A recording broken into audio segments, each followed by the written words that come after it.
Hello दोस्तों, good afternoon. आप सभी का स्वागत है एक बार फिर से आप सभी का अपने यूट्यूब चैनल परीक्षा की शिक्षा में। तो मैं आशा करता हूँ काफ़ी अच्छे होंगे। आपकी जो तैयारी है बीएड प्रवेश 2023 की बढ़िया तरीके से चल रही है। तो जो बच्चे क्लास में पहली बार हैं, क्लास में नहीं देखिए, हमारे यहाँ पे बीएड प्रवेश 2023 की आपकी रेगुलर बेसिस पे जो तैयारी है करवाई जा रही है। तो जिसे भी अपनी तैयारी कंप्लीट करना चाहती है, चैनल को सब्सक्राइब करके हमारे साथ जुड़ जाइए, क्लास को लाइक कर दीजिए, क्लास को अपने दोस्तों के साथ शेयर कर दीजिए। ठीक है। क्लास का समय देखने साथ जीके जीएस की क्लास सुबह 11 बजे, रीचिंग क्लास है 2 बजे। तो कला वर्ग की क्लास 3 बजे। उसके बाद देखिए जो हिंदी की क्लास है शाम को 7 बजे। जो 4 क्लासेस है वहाँ से पास को डेली बेसिस पे मिलती है। तो जिससे भी तैयारी कंप्लीट करना चाहती हो, चैनल को सब्सक्राइब करके हमारे साथ जुड़ जाइए। ठीक। अगर इस क्लासेस का देखिए आप सबको पीडीएफ चाहिए तो नीचे टेलीग्राम चैनल का डिस्क्रिप्शन में लिंक दिया, आप वहाँ से जाकर जुड़िए। वहाँ पे देखिए जो इसका पीडीएफ साथियों आपको वहाँ पे मिल जाएगा साथियों। ठीक है। और वहाँ पे जो आपको देखिए क्लास का जो नोटिफिकेशन है, अपडेट है, क्लास के रिलेटेड कोई भी बात हो, वहाँ पे देखिए आपको मिल जाती है साथियों। और इसी के नीचे देखिए हमारे इंस्टाग्राम पे पेज हो, तो आप हमें इंस्टाग्राम पे फॉलो कर लेंगे। ठीक। तो वहाँ पे जाके जरूर फॉलो कीजिए। वहाँ पे देखिए आपका बहुत ही इंपॉर्टेंट चीज़ें मिलती हैं। तो टेलीग्राम चैनल से जाके जरूर जुड़िए। ठीक है। तो चलिए क्लास से स्टार्ट करेंगे। देखेंगे आपको पहला क्वेश्चन क्या पूछा है, ध्यान से देख के बताने की कोशिश करेंगे। 51 नंबर है। पुर्तगालियों ने गोवा को किस वर्ष हस्तगत किया था, बताइए। पूरे के पूरे 50 क्वेश्चन की प्रैक्टिस सेट है। ठीक है। तो एक एक क्वेश्चन ध्यान से देखेंगे और बताते हुए चलेंगे, सही उत्तर क्या हो जाएगा। पुर्तगालियों ने गोवा को किस वर्ष हस्तगत किया था, साथ ही इसका सही उत्तर क्या हो जाएगा। तो देखिए पुर्तगालियों ने गोवा को देखिए 1510 ईस्वी में, ठीक है, जो ऑप्शन बी देगा आपका राइट आंसर। पुर्तगालियों ने गोवा को 1510 ईस्वी में हस्तगत किया था। उन्होंने लगभग 450 साल तक शासन किया। 19 दिसंबर 1961 को गोवा पुर्तगालियों से आज़ाद हुआ था। ठीक है। तो जो ऑप्शन पे बी दिया गया है आपका यहाँ पे एक 51 पे राइट आंसर के लिए साथियों। ठीक। अगला क्वेश्चन देखेंगे 52 पे क्या दिया गया, ध्यान से देख के बताएंगे। शाहू को मुगल कैद से किसने मुक्त किया था, बताइए। शाहू को मुगल कैद से किसने मुक्त किया था, साथ ही इसका सही उत्तर क्या हो जाएगा। ठीक है। शहजादा आजम ने, ठीक है, जो ऑप्शन सी वाला देगा आपका राइट आंसर हो जाएगा। और औरंगजेब के पुत्र शाहजादा आजम ने 1707 ईस्वी में शाहू को मुगल से कैद मुगल के कैद से मुक्त किया था। जो ऑप्शन पे सी वाला देगा 52 पे आपसे राइट आंसर के लिए साथियों। शहजादा आजम कौन था, औरंगजेब का पुत्र था, याद रखिएगा। अगला क्वेश्चन देखो साथियों 53 पे क्या देगा, ध्यान से देख के बताएंगे कोशिश करेंगे। 53 नंबर है। किस अधिनियम के द्वारा ब्रिटिश संसद ने ईस्ट इंडिया कंपनी को भारत में व्यापारिक एकाधिकार समाप्त कर दिया था, बताइए। किस अधिनियम के द्वारा ब्रिटिश संसद ने ईस्ट इंडिया कंपनी का भारत में व्यापारिक एकाधिकार समाप्त कर दिया था, साथ ही इसका सही उत्तर क्या हो जाएगा। तो देखिए चार्टर एक्ट 1833 के अनुसार, ठीक है, जो ऑप्शन पे सी वाला देगा आपका राइट आंसर हो जाएगा। चार्टर एक्ट 1813, ठीक है, 1813 है या 33 है, 1813 ही होगा जहाँ तक मुझे कंफर्म है।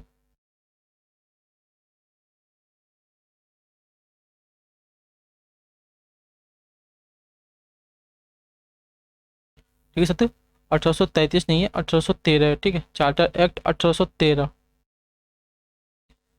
के द्वारा ब्रिटिश संसद ने ईस्ट इंडिया कंपनी का भारत में व्यापारिक एकाधिकार समाप्त कर दिया था साथियों। ठीक है। जो ऑप्शन यहाँ पे सी वाला दिएगा आपका राइट आंसर हो जाएगा। क्लियर साथियों। 1813, ठीक है, चार्टर एक्ट 1813, जो ऑप्शन पे पी वाला दिएगा आपका राइट आंसर। ठीक है। सी वाला नहीं, 1813 वाला। चार्टर एक्ट 1813 वाला।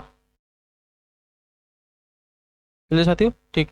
अगला क्वेश्चन देखेंगे 54 पे बताएंगे सही उत्तर क्या हो जाएगा। किसे मानववाद का जनक समझा जाता है, बताइए। किसे मानववाद का जनक समझा जाता है, साथ ही इसका सही उत्तर क्या हो जाएगा। देखिए पेट्रार्क को, ठीक है, मानववाद का जनक देखिए पेट्रार्क को माना जाता है। जो ऑप्शन बी देगा आपका राइट आंसर कर साथियों। ठीक। अगला क्वेश्चन देखेंगे 55 में बताएंगे सत्य ध्यान से देखो साथियों। 55 में क्या पूछेगा, भारतीय संविधान की पांडु लेखन कमेटी के चेयरमैन कौन थे, बताइए। भारतीय संविधान की पांडु लेखन कमेटी के चेयरमैन की बात हो रही है साथियों, कौन थे, इसका सही उत्तर क्या हो जाएगा। देखिए डॉक्टर भीमराव अंबेडकर थे। ठीक है। जो ऑप्शन बी लेते आपका राइट आंसर के लिए साथियों। भारतीय संविधान की पांडु लेखन कमेटी के चेयरमैन आपके देखिए डॉक्टर भीमराव अंबेडकर थे। जो ऑप्शन बी ए वाला दिया गया है 55 पे आपसे का राइट आंसर के लिए साथियों। ठीक। अगला क्वेश्चन देखेंगे 56, क्या पूछा गया, ध्यान से देख के बताएंगे साथियों। क्लास अच्छी लग रही है तो क्लास को लाइक कर दीजिए साथियों। ठीक। और क्लास को अपने दोस्तों के साथ शेयर भी कर दीजिए। और चैनल में पहली बार है तो चैनल को सब्सक्राइब कर लीजिए। अब इसका आंसर देंगे, निम्नलिखित में से कौन उत्पादन का साधन नहीं, बताइए। निम्नलिखित में से कौन आपका उत्पादन का साधन नहीं है साथियों, इसका सही उत्तर क्या हो जाएगा। तो उत्पादन का साधन देखिए आपका चिकित्सा जो है आपका नहीं है, ठीक है। पूंजी, श्रम, भूमि ये सब देखिए आपके उत्पादन के साधन है, लेकिन जो चिकित्सा है आपका देखिए उत्पादन का साधन नहीं है। तो जो ऑप्शन बी वाला देगा 56 पे आपसे का राइट आंसर। के लिए साथियों अगला क्वेश्चन देखेंगे 57 पे क्या पूछा है, ध्यान से देख के बताएंगे, कोशिश करेंगे। सार्वजनिक कल्याण विधायक का ध्येय होना चाहिए या किसने कहा है, बताइए। जो सार्वजनिक कल्याण है विधायक का ध्येय होना चाहिए यह किसने कहा है साथियों, इसका सही उत्तर क्या हो जाएगा। तो यह देखिए आपका बेंथन ने कहा है। तो जो ऑप्शन सी वाला दिएगा आपको राइट आंसर। के लिए साथियों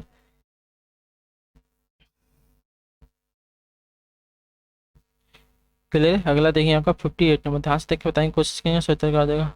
यह किसने कहा है कि विश्व प्रत्येक अवस्था में उत्पाद और भविष्यवाणी दोनों है, बताइए। यह किसने कहा है कि विश्व प्रत्येक अवस्था में उत्पाद और भविष्यवाणी दोनों है, यह किसने कहा है साथियों, बताइए।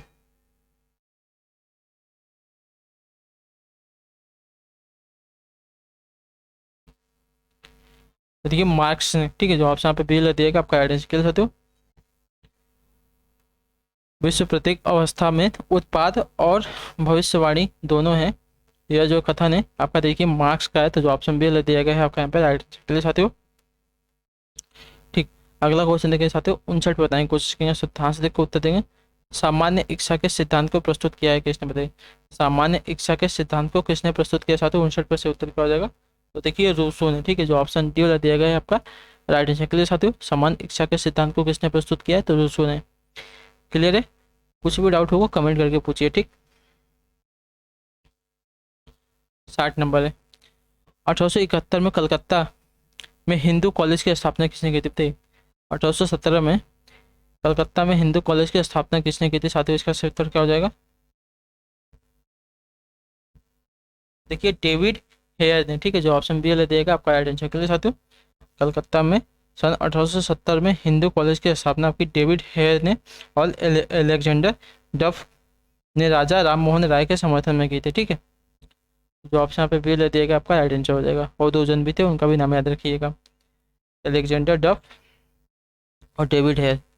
अगला क्वेश्चन देखेंगे 61 पे बताएंगे सही उत्तर। ध्यान से देख के उत्तर देंगे। भारतीय राष्ट्रीय कांग्रेस ने अपने किस अधिवेशन में मौलिक अधिकारों का प्रस्ताव पारित किया, तो बताइए। भारतीय राष्ट्रीय कांग्रेस ने अपने किस अधिवेशन में मौलिक अधिकारों का जो प्रस्ताव है पारित किया था साथियों, इसका सही उत्तर क्या हो जाएगा। देखिए कराची अधिवेशन 1931 में। जो ऑप्शन पे बी वाला दिएगा आपका राइट आंसर। के लिए साथियों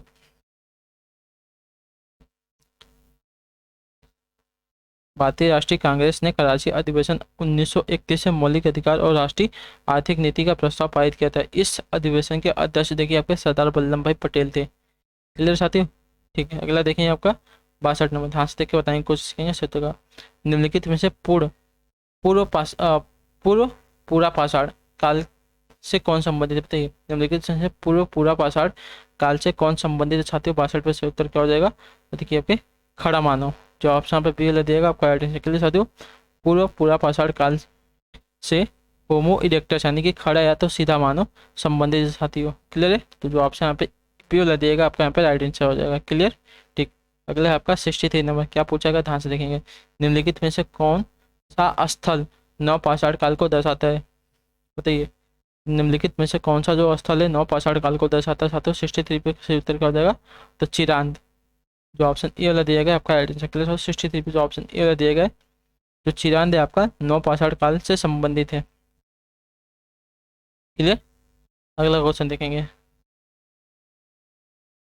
64 बताएंगे। 13वीं और 14वीं शताब्दी में उत्तरी भारत में शहरी क्रांति की अवधारणा को किसने प्रस्तुत किया था, बताइए साथियों, इसका सही उत्तर क्या होगा। 13वीं और 14वीं शताब्दी में उत्तरी भारत में शहरी क्रांति की अवधारणा को किसने प्रस्तुत किया था साथियों, इसका सही उत्तर क्या हो जाएगा। देखिए मोहम्मद हबीब ने। जो ऑप्शन बी वाला दिया गया है आपका राइट आंसर। के लिए साथियों मोहम्मद हबीब ने 13वीं और 14वीं शताब्दी में उत्तरी भारत में शहरी क्रांति की अवधारणा को प्रस्तुत किया। उनका विचार था कि मोहम्मद गौरी की विजय के पश्चात उत्तर भारत में श्रम प्रक्रिया में अचानक वृद्धि हुई थी। क्लियर ठीक। अगला देखें आपका 65 नंबर, क्या पूछा गया ध्यान से देखें। वर्ग विहीन समाज की अवधारणा निम्न में से किसने दी है साथियों, बताइए। ये सब देखिए आपके बहुत ही इंपॉर्टेंट क्वेश्चन है, ये सभी को आप लोग नोट करते हुए चलिए। वर्ग विहीन समाज की अवधारणा निम्न से किसने दी है साथियों, इसका सही उत्तर क्या हो जाएगा।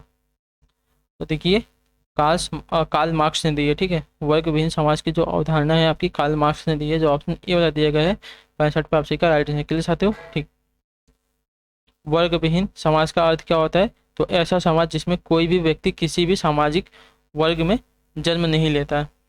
क्लियर? ठीक, अगला देख लेते हैं 66 नंबर। ध्यान से देखें, बताने की कोशिश करें। 66 वैसे उत्तर का जनरीतियाँ होती हैं कैसी, बताइए। जो आपकी जनरीतियाँ होती है साथियों कैसी होती है? तो जो जनरीतियाँ होती है देखिए सामाजिक प्रतिमान होती है। तो जो ऑप्शन यहाँ पे सी वाला दिएगा आपका राइट आंसर के लिए साथियों। जनरीतियाँ यानी कि स्वतः पैदा होने वाला एक सामाजिक प्रतिमान है। प्रत्येक जनरीतियाँ सामाजिक उद्देश्यों से जुड़ी रहती हैं। मैकावर के अनुसार जनरीतियाँ समाज के व्यवहार की स्वीकृत रीतियाँ हैं। ठीक है, तो जो ऑप्शन पे सी वाला देगा 66 पे आपका राइट आंसर हो जाएगा। समझा सभी को? ठीक, अगला देखें साथियों 67 पे क्या दिया ध्यान से देख के बताएंगे कोशिश करेंगे। 67 नंबर है।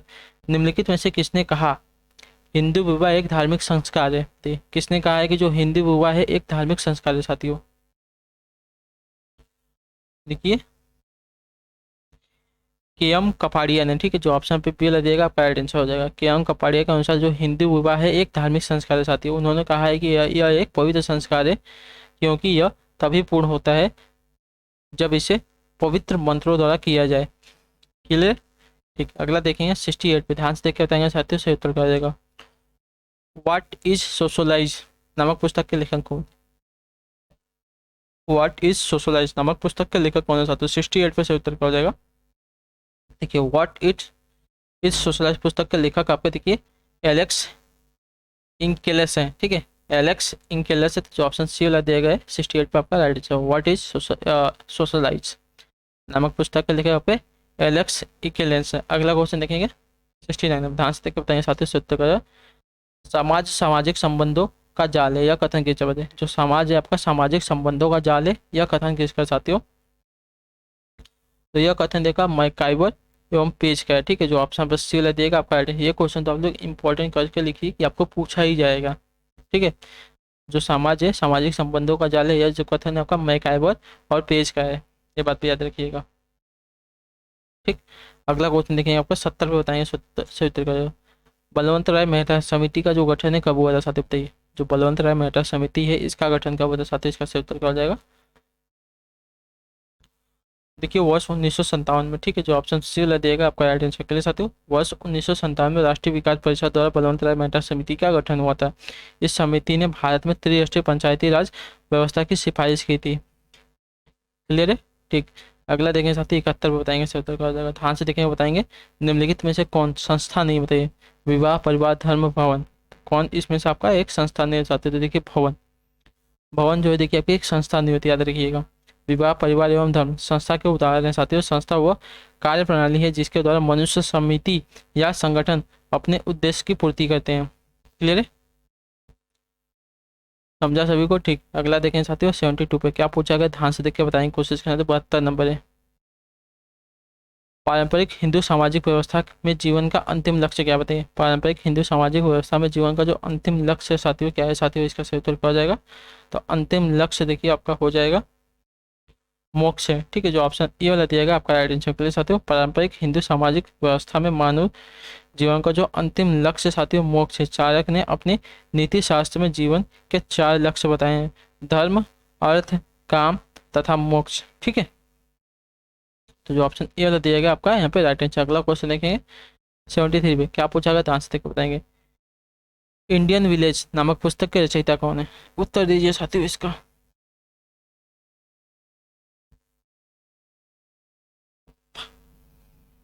इंडियन विलेज नामक पुस्तक के रचयिता कौन है साथियों?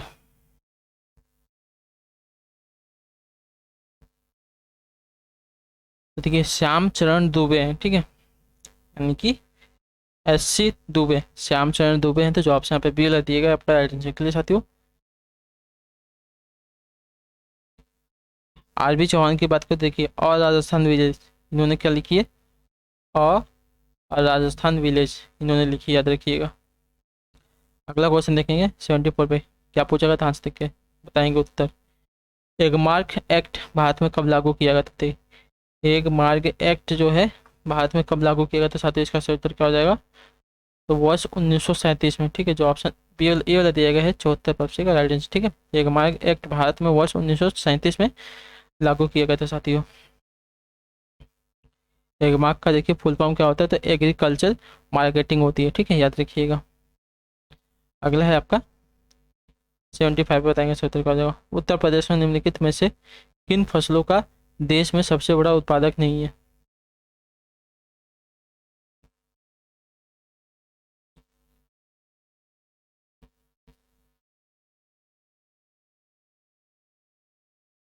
तो देखिए उत्तर प्रदेश निम्नलिखित में से किन फसलों का देश में सबसे बड़ा उत्पादक नहीं है साथियों, इसका सही उत्तर क्या हो जाएगा? तो चावल का। ठीक है, जो ऑप्शन बी वाला देगा आपका राइट आंसर चावल का सबसे बड़ा उत्पादक राज्य देखिए आपका उत्तर प्रदेश नहीं बल्कि आपका पश्चिम बंगाल है। अन्य सभी जो फसलें हैं आलू गन्ना और गेहूं जो है, इसका देखिए सबसे बड़ा उत्पादक राज्य आपका उत्तर प्रदेश है, लेकिन जो चावल है इसका जो उत्पादक राज्य आपका पश्चिम बंगाल है, याद रखिएगा। अगला है आपका 76 में, रानी लक्ष्मीबाई बांध अवस्थित है कहाँ पर बताइए, किस नदी पर? अगर जो रानी लक्ष्मीबाई बांध है साथियों ये कहाँ पर अवस्थित है, तो देखिए आपका बेतवा नदी पर अवस्थित है। ठीक है, जो ऑप्शन ये वाला दिया गया आपका राइट आंसर के लिए साथियों, रानी लक्ष्मीबाई बांध आपका झांसी जिले में बेतवा नदी पर अवस्थित है, याद रखिएगा। आपका जो रिहंद नदी पर जो है आपका देखिए रिहंद नदी पर आपका रिहंद बांध है। ठीक है, और जो आपका देखिए तोंस तोंस नदी का इस पर देखिए आपका इचारी बांध है। और केन नदी पर बात करें तो देखिए आपका गंगोह बांध है। ठीक है,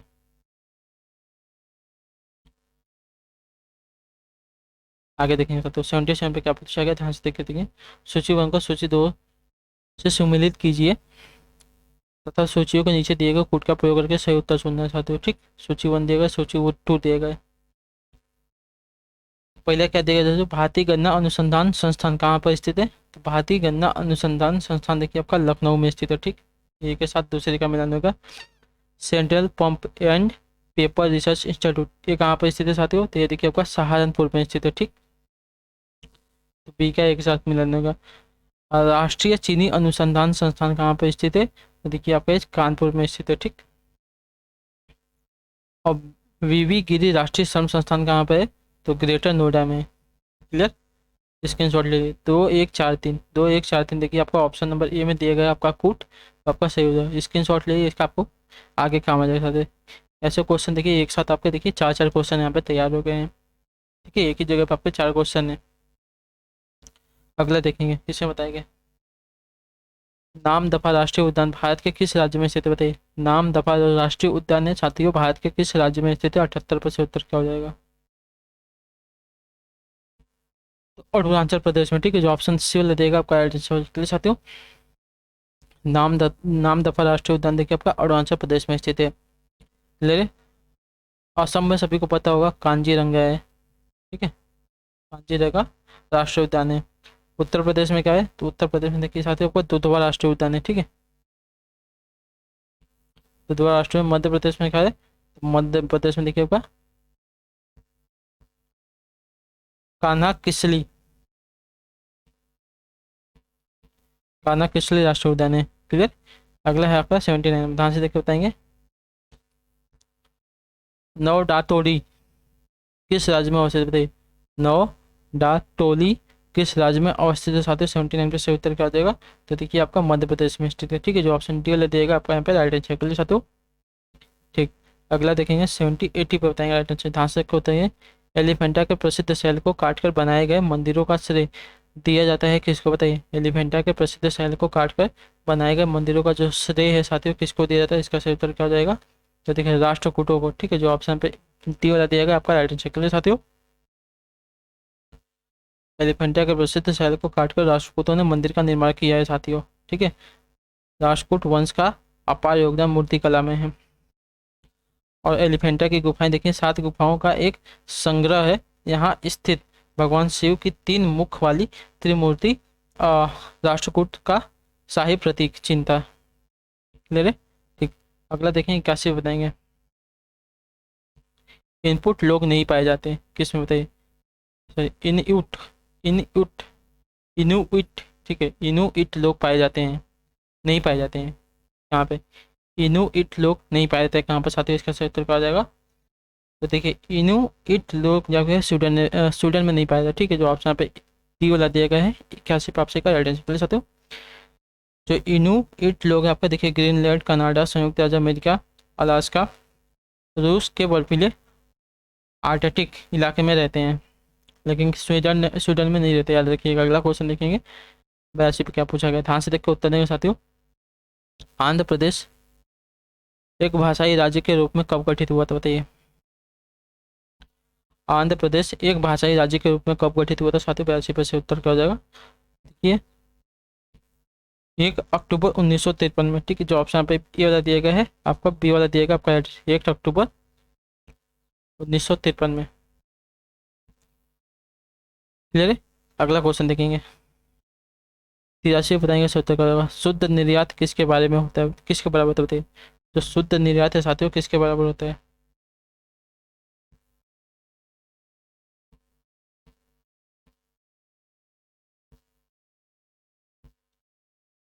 कुल निर्यात माइनस कुल आयात के बराबर होता है, ठीक है।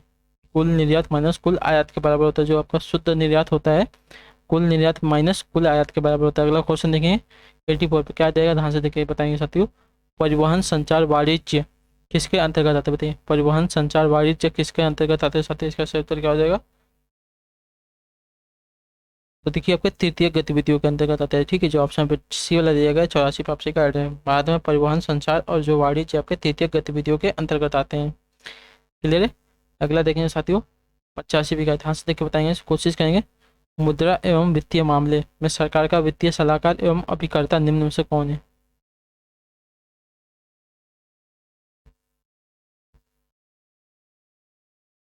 तो देखिए आरबीआई, ठीक है। जो ऑप्शन ए वाला दिया गया आपका क्लियर है। भारतीय रिजर्व बैंक मुद्रा और वित्तीय मामले में सरकार के वित्तीय अभिकर्ता और सलाहकार की भूमिका का निर्वहन करता है साथियों। क्लियर।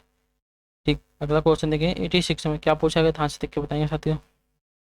निम्न में से कौन जिंदा पीर के नाम से जाना जाता है, बताइए। निम्न में से कौन आपका जो है जिंदा पीर के नाम से जाना जाता है साथियों, इसका सही उत्तर क्या हो जाएगा। तो देखिए औरंगजेब, जो ऑप्शन यहाँ पे सी वाला देगा आपका राइट आंसर। क्लियर साथियों। मुगल शासक औरंगजेब को उसकी सुधारवादी धार्मिक प्रयासों और तैतिक धर्म पालन के आधार पर इतिहासकारों द्वारा इसे जिंदा पीर कहा गया है, ठीक है। क्लियर है यहाँ तक। ठीक। अगला देखेंगे 87 में क्या पूछा गया, ध्यान से देखेंगे। संयुक्त राज्य अमेरिका की डेथ वैली अवस्थित है कहाँ पर, बताइए। संयुक्त राज्य अमेरिका की जो आपकी डेथ वैली है कहाँ पर अवस्थित है साथियों, इसका सही उत्तर क्या हो जाएगा। तो देखिए कैलिफोर्निया राज्य में, ठीक है। जो ऑप्शन बी वाला देगा आपका आइडेंटिटी के लिए साथियों। संयुक्त राज्य अमेरिका की जो डेथ वैली आपकी कैलिफोर्निया के दक्षिण पूर्व में स्थित नोवादा राज्य के पास स्थित है। तो जो ऑप्शन पे बी वाला देगा 87 का आपसे का राइट आंसर। अगला क्वेश्चन देखिए 88 बताएंगे सही उत्तर क्या हो जाएगा। विश्व में यूरेनियम का सबसे बड़ा भंडारण पाया जाता है कहाँ पे, बताइए। विश्व में यूरेनियम का सबसे बड़ा भंडारण कहाँ पे पाया जाता है, 88 पे सही उत्तर क्या हो जाएगा। देखिए कजाकिस्तान में, ठीक है। जो ऑप्शन ए वाला सी वाला देगा पाया है यूरेनियम का सबसे बड़ा भंडार विश्व में देखिए आपका कजाकिस्तान में पाया जाता है। क्लियर साथियों। यहाँ पर देखिए आपका 23,800 टन यूरेनियम का उत्पादन प्रति वर्ष किया जाता है, जो कि विश्व वैश्विक उत्पादन का 39.3% हिस्सा है, याद रखिएगा। अगला देखें साथियों 89 में क्या पूछा गया, ध्यान से देख कर उत्तर देंगे। 89 नंबर है संपत्ति का पात्रता यानी कि हकदारी सिद्धांत किसने प्रतिपादित किया, बताइए। संपत्ति का पात्रता सिद्धांत किसने प्रतिपादित किया साथियों, इसका सही उत्तर क्या हो जाएगा। तो देखिए नॉजिक ने, जो ऑप्शन डी वाला दिया गया आपका आंसर के लिए संपत्ति का पात्रता यानी कि हकदारी सिद्धांत रॉबर्ट नाजिक ने अपनी कृति anarchy anarchy state and utopia में प्रतिपादित किया है साथियों। क्लियर है। ठीक। अगला क्वेश्चन देखेंगे 89 तो हो गया, 90 पे बताएंगे सही उत्तर क्या हो जाएगा। पिछड़े वर्ग के प्रथम आयोग ने सामाजिक एवं शैक्षिक पिछड़ेपन की पहचान के लिए निम्नलिखित में से किस स्थिति पर जोर दिया, बताइए। पिछड़े वर्ग के प्रथम आयोग ने सामाजिक एवं शैक्षिक पिछड़ेपन की पहचान के लिए निम्नलिखित में से किस स्थिति पर जोर दिया साथियों, इसका सही उत्तर क्या हो जाएगा। तो देखिए जाति पर, जो ऑप्शन पर डी वाला दिएगा आपका राइट आंसर के लिए साथियों। ठीक। अगला क्वेश्चन देखिए साथियों 91 बताएंगे सही उत्तर, ध्यान से देखिए उत्तर देंगे। यूएनओ की महासभा ने मानव अधिकारों की घोषणा कब की थी, बताइए। यूएनओ की महासभा ने मानव अधिकारों की घोषणा कब की थी साथियों? इसका सही उत्तर क्या हो जाएगा? देखिए 10 दिसंबर 1948 को, जो ऑप्शन सी वाला दिया गया है 91 पे आपसे क्या राइट है? क्लियर साथियों? यूनाइटेड नेशन की जनरल असेंबली ने 10 दिसंबर 1948 में मानव अधिकारों की सर्वप्रथम घोषणा को स्वीकृति और घोषित किया था साथियों। इस घोषणा में राष्ट्रों की प्रेरणा और मार्गदर्शन प्राप्त हुआ था। अगला क्वेश्चन देखेंगे, 54 पे बताएंगे सत्तर का, ध्यान से देखकर उत्तर देंगे। निम्नलिखित में से कौन सही सुमेलित नहीं है? ठीक है, निम्नलिखित में से कौन सा आपका सही सुमेलित नहीं है साथियों? इसका सही उत्तर क्या हो जाएगा? तो जो दिया गया है आपका कौशल अहिक छत्र आपका सही मिलान नहीं है सही। ठीक है, जो ऑप्शन सी वाला देगा आपका राइट आंसर हो जाएगा। कौशल जो है देखिए वर्तमान में फैजाबाद यानी कि अयोध्या जिले के रूप में है। ठीक है, कहाँ है? अयोध्या, याद रखिएगा।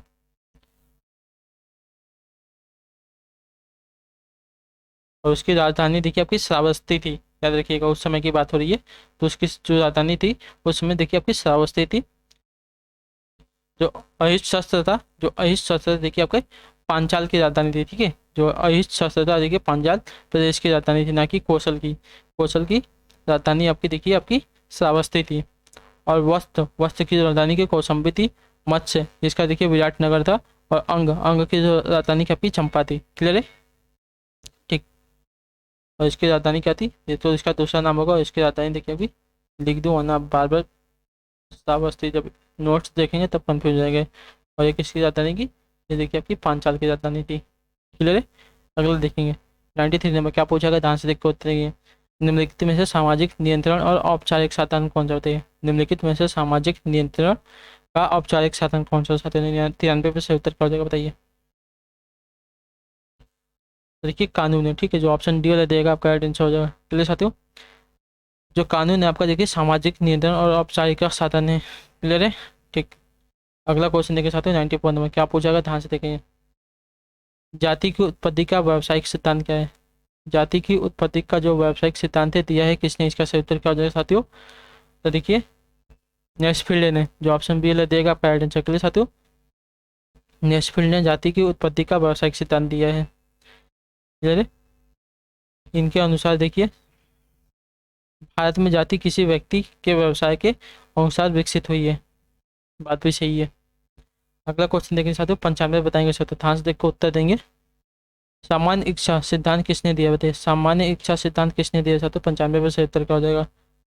तो देखिए आपका रूसो ने। ठीक है, जो ऑप्शन बी वाला देगा आपका सामान्य इच्छा सिद्धांत किसने दिया है? रूसो ने दिया है। 95 पे आपसे का ऑप्शन नंबर बी राइट हो जाएगा।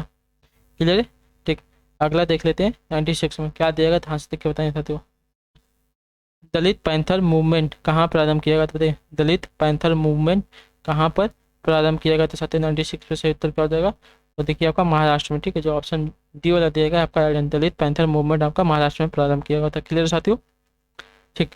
अगला देखेंगे साथियों 97 पे क्या पूछा गया, ध्यान से देख के बताएंगे। भारत में योजना आयोग किस वर्ष स्थापित हुआ था साथियों? देखिए मैंने आपको यही बताया था, योजना आयोग या नीति आयोग भारत में किस वर्ष स्थापित हुआ था साथियों? इसका सही उत्तर क्या हो जाएगा? सुबह वाली क्लास में आपको देखिए कराया गया था। देखिए 15 मार्च 1950 में। ठीक है, जो ऑप्शन पे बी देगा आपका राइट आंसर। साथियों भारत में योजना आयोग की स्थापना देखिए आपकी 15 मार्च 1950 में हुई थी। यह भारत की एक सलाहकारी संस्था थी। जनवरी 2015 में इसे देखिए इस आयोग के स्थान पर देखिए आपका नीति आयोग का गठन किया गया था। ठीक है, इसका नाम बदल कर नीति आयोग कर दिया गया था। और नीति आयोग देखिए आपका 2015 में स्टार्ट हुआ था, जो लेकिन योजना आयोग जो पहले था आपका 1950 में स्थापित हुआ था। अगला आपका देखिए 98 बताएंगे सर, तो भारत में आकस्मिकता निधि किसके अधिकार में रखी गई है? बताइए भारत में आकस्मिकता निधि किसके अधिकार में रखी गई? साथ ही इसका सही उत्तर क्या हो जाएगा? तो देखिए राष्ट्रपति के, जो ऑप्शन बी देगा आपका राइट आंसर 98 साथ। क्लियर? ठीक। अगला क्वेश्चन है साथियों 99 बताएंगे सर, उत्तर का ध्यान से देखो उत्तर ये। शीत युद्ध शब्द का सर्वप्रथम प्रयोग किसने किया था? शीत युद्ध शब्द का प्रयोग सर्वप्रथम किसने किया था साथियों? 99 से उत्तर क्या हो जाएगा? तो देखिए बर्नार्ड बरूच ने, जो ऑप्शन पे बी दिएगा आपका आंसर। सर्वप्रथम शीत युद्ध शब्द का प्रयोग देखिए अमेरिका के राजनेता बर्नार्ड बरूच ने वर्ष 1947 में किया था। क्लियर है? इस शब्द का प्रयोग द्वितीय विश्व युद्ध के समाप्त के बाद वर्ष 1945 से 1989 तक अमेरिका और सोवियत संघ के तनावपूर्ण संबंधों के लिए हुआ था। क्लियर है? तो जो ऑप्शन बी दिएगा 99% का राइट आंसर के लिए साथियों। ठीक, अगला है आपका 100 नंबर, ध्यान से देख के बताने की कोशिश करेंगे, इस पर से उत्तर क्या हो जाएगा। हल्दी घाटी के युद्ध में महाराणा प्रताप की राजपूत सेना का सेनापति कौन था। देखिए हकीम खानसूर, जो ऑप्शन है सी ये वाला दिएगा आपका right। हल्दी घाटी के युद्ध जो कि देखिए 1576 ईस्वी में हुई थी, इसमें महाराणा प्रताप के राजपूत सेना का जो सेनापति था आपका हमीद खान सुर नामक एक अफगान का था। जबकि मुगल सेनापति जबकि आपका देखिए मुगल सेनापति का आपका सेनापति आपका मानसिंह था, याद रखिएगा। क्लियर है। तो इसी के साथ जो आपके यहाँ पे क्लास है कला वर्ग की कंप्लीट होती है। आई होप कि आपको क्लास अच्छी लगी। आपका कोई भी डाउट हो, किसी भी क्वेश्चन में हमें कमेंट करके पूछेगा साथियों, उसका आंसर आपको हम जरूर देंगे साथियों। ठीक, बाकी आप सबको क्लास कैसी लगी कमेंट करके बताइए। क्लास अच्छी लगी तो क्लास को लाइक करके चैनल को सब्सक्राइब करके जाइएगा। हम आपसे मिलेंगे आपकी अगली क्लास में हिंदी वाली। तब तक के लिए टाटा बाय बाय, जय हिंद जय भारत। क्लास से जुड़ने के लिए बहुत बहुत धन्यवाद साथियों।